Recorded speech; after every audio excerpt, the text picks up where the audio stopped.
Esta que é a 32ª edição do Febraban Tech, a nova realidade global e a transformação acelerada. O assunto agora é novo paradigma de crédito para um consumidor consciente e digital. Para falar sobre esse assunto, chamamos aqui a este palco, o palco do Auditório Inovação, o sócio e CEO da DOC, Antônio Soares. Muito obrigado, muito obrigado.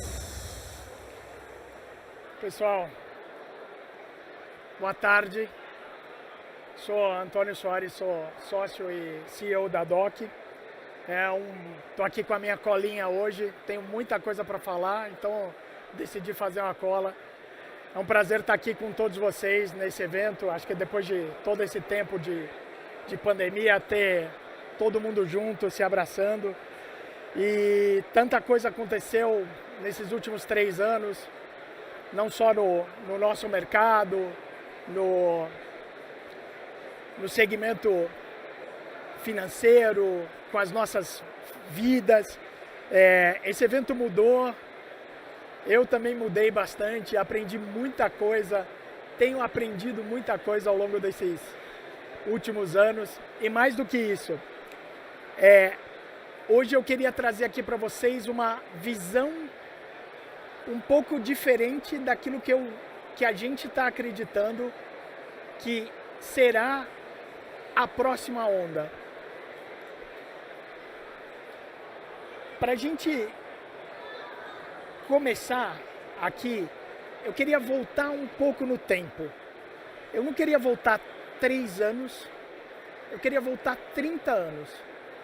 E depois eu vou mostrar para vocês por que isso é importante. Não sei se eu, pelo menos, me lembro das propagandas de cigarro, das propagandas de bebida, das propagandas de automóveis, onde o consumidor estava realmente em segundo plano. Onde, imagina, a gente, era uma delícia, eu já andei num chiqueirinho de uma Variant, tá? Era uma delícia, mas hoje é inaceitável. E por que isso é inaceitável? Na realidade, porque existe uma mudança e ela não é só na indústria. Essa mudança está acontecendo em toda a cadeia de consumo. A gente não consegue mais imaginar isso. Então, a gente precisa cada vez mais de produtos e serviços mais claros, mais transparentes, mais alinhados com a necessidade daquele que vai receber o produto. Olha que interessante como esses cenários mudaram, né? Então, se a gente olhar a mesma indústria, e aqui a gente está falando de publicidades da mesma indústria, seja do cigarro, seja da bebida, seja de segurança. E por que isso aconteceu? Esse é o novo padrão.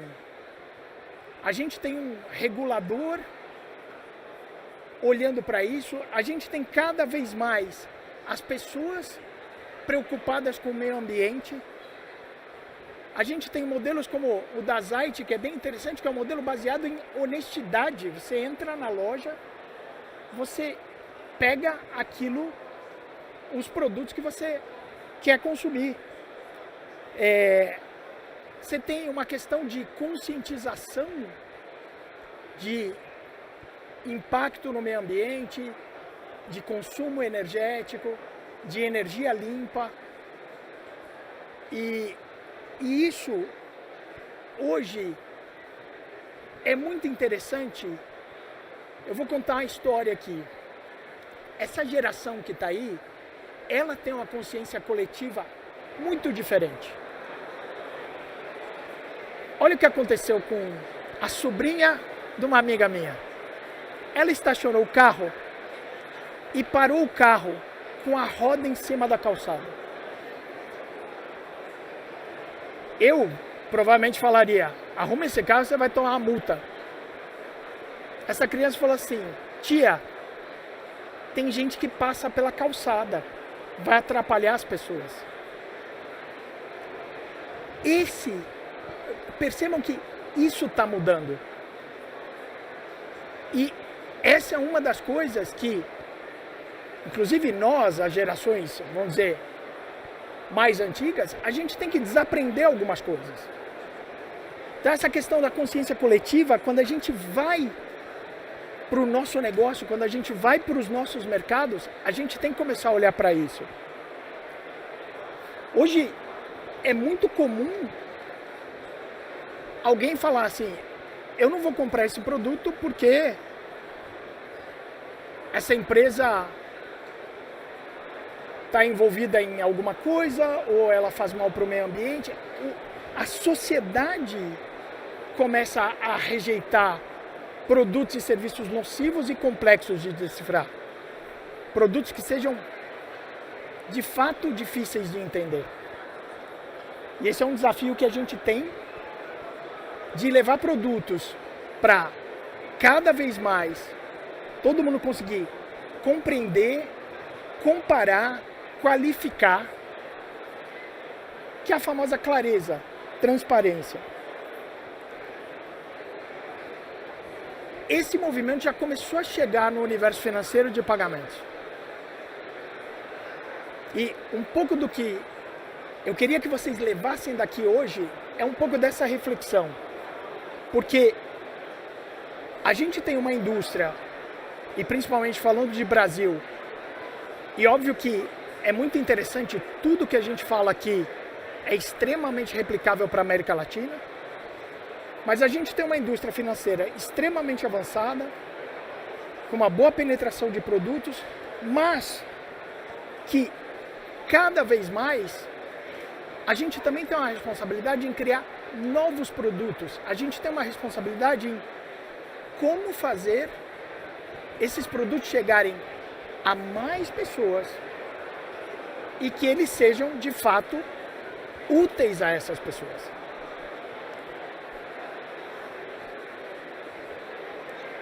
Quem aqui lembra do cartão de crédito que só tinha fatura pelo correio, né? Então, turminha pegava o slip, anotava, tinha gente mais organizada que tinha uma planilha. Aí quando chegava a conta, a famosa fatura, tinha que cortar com, às vezes, 11, 12 dias, porque tinha que imprimir, tinha que mandar pelo correio. Olha que coisa simples, que coisa interessante, como isso muda a vida da gente. Mas depois que o Nubank foi lá e lançou o primeiro cartão digital, que você fazia a transação, já recebia a confirmação da transação via push. Se você quisesse ver quanto você tinha consumido no seu limite, você entrava no seu aplicativo e já via. A ferramenta estava lá. E olha que interessante, isso virou o padrão da indústria. E o cliente e o consumidor, ele usa isso não só porque ele gosta do Nubank, porque aquilo faz bem para ele. Então, hoje ninguém mais consegue lançar um cartão que não tenha uma estrutura como essa. Você vai lançar e vai morrer. O poder está cada vez mais na mão do consumidor. O consumidor é que decide o que ele vai querer. Não vai ser mais uma peça de marketing como era antigamente. Eu associar um determinado produto a um comportamento e o marketing vender uma imagem que não refere ao produto. Por que isso é importante? Porque a gente começa a entrar numa fase de construir outros produtos. Se você olhar, se eu falasse com qualquer varejista há 10 anos atrás sobre self-checkout,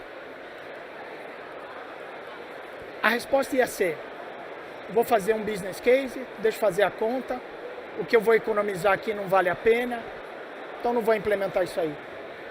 Hoje, o varejo tem que ter o self-checkout porque o consumidor quer aquela experiência.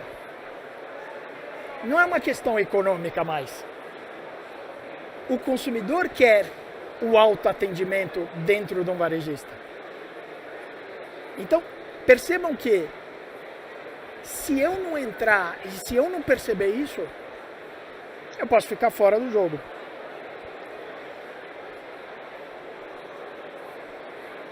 Vários movimentos impulsionaram essa primeira onda de inclusão financeira no país, né? Então, legislação favorável, nosso regulador que é super atento e tem criado um ambiente super saudável e seguro de competição, o crescimento das fintechs, o Banking as a Service, as finanças embarcadas, que são empresas que não necessariamente são financeiras, mas conseguem levar esse tipo de serviço para o seu cliente. O Pix, nem preciso falar o Pix, e tivemos o evento da pandemia que acelerou tudo isso. Olha que interessante, eu gosto muito desse gráfico que, se a gente olhar a quantidade de fintechs, então esse é um gráfico, dados do Banco Central, 177 instituições financeiras, 111 fintechs. E essas 111 fintechs ajudaram muito a inclusão financeira no Brasil. Inclusão financeira que é super relevante. Se a gente quer educação, saúde é relevante. Agora, incluir financeiramente as pessoas, ter um meio de pagamento eletrônico também é super relevante. Quando a gente criou o Banking as a Service, lá em 2018, inclusive a gente não chamava com esse nome bonito aí de Banking as a Service, a gente chamava de Banking na Box.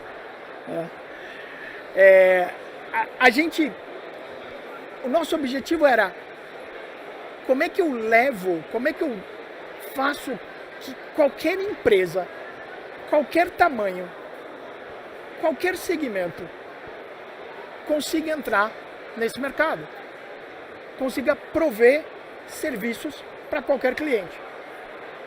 E hoje, só para vocês terem uma ideia, quando a gente olha o 111, a DOC é uma das fintechs que está lá no Bacen, porque a gente é uma instituição de pagamento. Só que dentro da DOC tem outras 103 fintechs provendo serviço. E esse é um pouco, o principal propósito aqui que nos motiva, que é como ajudar a inclusão financeira no país. E eu acredito que a gente está sendo bem sucedido aqui. O Embedded Finance aumenta a capacidade do negócio se relacionar com o seu cliente. Aqui são alguns exemplos. Não sei se alguém conhece o Bemol. O Bemol é um varejista do Amazonas. Assim, é um dos principais players de Manaus. E ele tem uma conta digital. Assim, eles estão incluindo financeiramente todos os clientes da Bemol. É um negócio impressionante. É isso que a gente está fazendo. E por que isso é importante? A equação, a cadeia para um varejista, a cadeia para uma empresa como Natura, como Boticário, esta relação que eles têm com os seus clientes, os serviços financeiros, eles são uma adição ao relacionamento com esse cliente. Óbvio que não dá para deixar de falar do Pix. O Pix é um fenômeno e, mais uma vez, aqui o Brasil está puxando esse trem. Eu acho que a gente começa a ver outras plataformas de pagamentos instantâneos em outros países. Mas eu acho que uma das coisas mais interessantes que eu vejo no Pix, eu imagino que vocês já tenham tido essa experiência, que é outro instrumento de democratização. Aquela história de você fazer uma transação com aquele pequeno lojista do seu bairro, ou com aquela pizzaria do bairro, e quando você fala o meio de pagamento, ele vem e fala assim, mas no Pix tem desconto. Olha que coisa sutil que está por aqui. Por que no Pix tem desconto? Porque o Pix é uma transação desintermediada, porque o Pix é fácil de usar. E percebam que aqui também o pequeno estabelecimento começa a ter o poder. Vamos olhar o pequeno estabelecimento como consumidor aqui. Ele está começando a falar para você, paga no Pix que é melhor. Melhor para você, melhor para mim, eu te dou um desconto. E aí a gente sabe que tem mais coisas para vir, Pix parcelado e tudo mais. A pandemia foi fundamental, acho que do ponto de vista de aceleração de adoção, comportamentos digitais de pagamento. Então, em 2 anos a gente avançou no comportamento em 10. A gente teve o maior número de pessoas bancarizadas no período. Teve o trabalho da Caixa que foi fenomenal de botar o Caixa Tem na rua no tempo que eles fizeram. E o nível de adoção foi muito grande. Aí eu queria passar um pouco para falar um pouco do mercado de crédito. Quando a gente olha, ontem saiu uma pesquisa nova. Então, nível de endividamento continua elevado, maior parte das dívidas estão no cartão de crédito. Vamos lembrar que cartão de crédito, não estou fazendo apologia contra o cartão de crédito, mas cartão de crédito é um instrumento para tomar crédito complexo. Cálculo de juros, quando você entra no rotativo, aí você tem os parcelamentos compulsórios. Então, não é a melhor alternativa, dependendo da situação. Ainda quando você olha o nosso país, que tem um dos piores índices de educação financeira, onde o cartão de crédito é bom? O cartão de crédito é bom para quem tem controle financeiro, quem consegue saber exatamente quanto que eu tenho para pagar, quando eu vou me controlar. Agora, quando você não tem esse cenário, você tem um produto que acaba sendo nocivo. E eu nem preciso dizer que a gente já sabe o que fazer, né? A gente está aqui no evento da Febraban. Se alguém tiver a curiosidade de olhar a cartilha da Febraban, tá lá. Tá exatamente lá. Agora, como é que a gente leva isso aqui para novos produtos?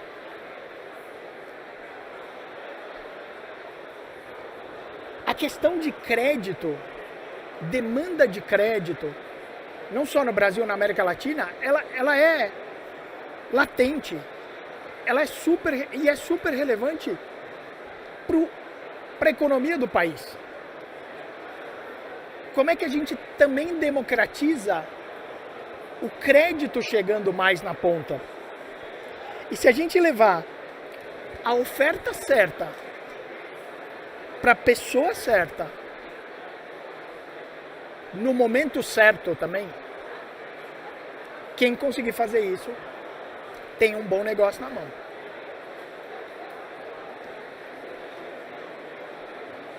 Eu chego aqui para agora, depois de dar esse pano de fundo, falar do que eu queria falar. Para mim, o próximo passo da inclusão financeira é como é que a gente leva crédito para a ponta. A gente já fez, quando falo a gente, nós a DOC, muitos de vocês estão aqui, os bancos, as fintechs, qualquer um hoje consegue abrir uma conta digital, qualquer um consegue ter uma chave de Pix, qualquer um consegue ter um cartão virtual, qualquer um. Agora a próxima onda é como é que a gente leva crédito? Como é que a gente ajuda essas empresas a democratizarem também crédito? E é interessante que esse panorama que eu estou colocando aqui, que é crédito consciente, de uma forma mais transparente, não sou só eu que está enxergando isso. Eu honestamente me surpreendi com essa posição, mas ao mesmo tempo fiquei extremamente orgulhoso e feliz.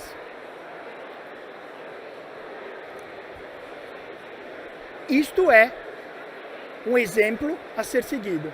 Eu estou entendendo o que está acontecendo. Eu não preciso fazer as coisas a qualquer custo, a qualquer preço.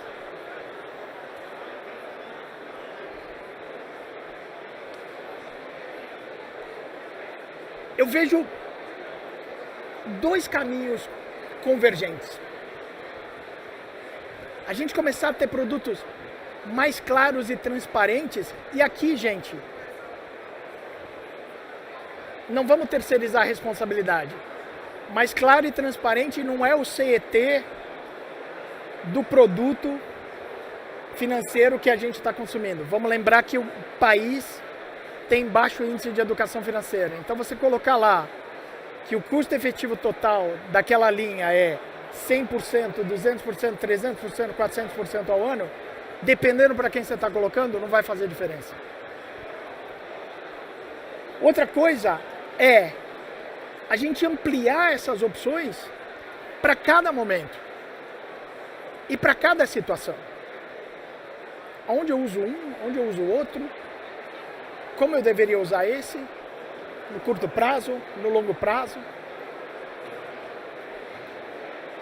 E criar alternativas para essas pessoas que recentemente incluíram nesse mundo de finanças digitais. Então a gente deve ter hoje, não me arrisco um número, mas uma quantidade imensa de contas digitais e que com certeza alguém ali precisando de um crédito certo, no momento certo, na hora certa. Aqui tem um terreno fértil, não é só para fintech, é para todo mundo. E aqui para mim é talvez o grande passo que a gente vai passar a viver. A gente começa a entender que a gente tem um ecossistema onde cada um pode contribuir com um pedaço. A gente começa a entender que cada um tem a sua especialização, cada um tem a sua função.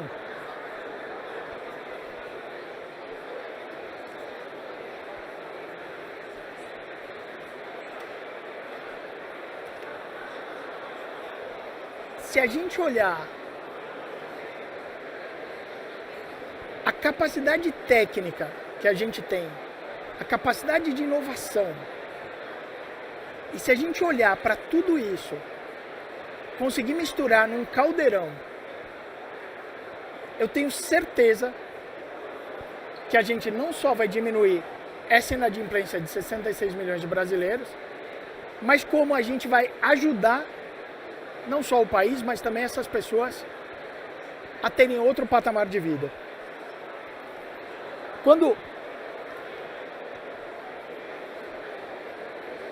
Aqui, eu acho que é um ponto importante para eu citar, que é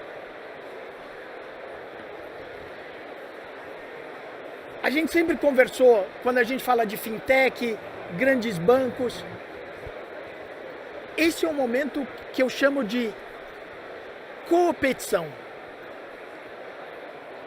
colaboração e competição. Quando a gente fala de bancos digitais, não é só simplesmente uma conta digital, não é só simplesmente uma conta digital com cartão de crédito. Tem outros produtos. Posso ter uma hipoteca, posso ter um financiamento de veículos, posso ter uma série de linhas. Quem faz bem isso hoje?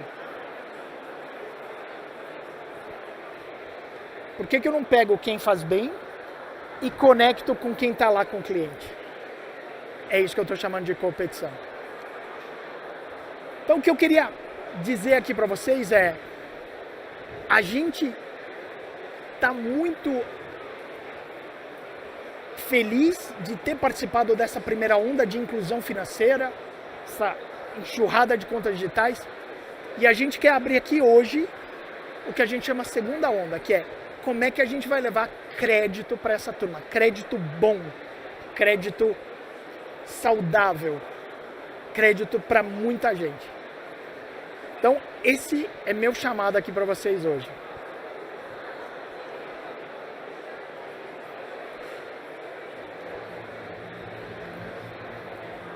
Este é um chamado para vocês que acreditam nas pessoas, nos seus desejos, vontades, sonhos e no potencial de alcançá-los. Para isso, elas só precisam de alguém que traga mais confiança, que represente a segurança e a acessibilidade de um crédito mais simples e saudável. O crédito certo, no momento certo, do jeito certo, para cada um. Num continente com o nosso potencial, inclusão de verdade é a gente revolucionar a forma de dar e receber crédito, oferecendo mais possibilidades e qualidade de serviço, tornando tudo mais inclusivo, transparente e completo. Nós estamos aqui para ajudá-los. Sejam os protagonistas dessa mudança.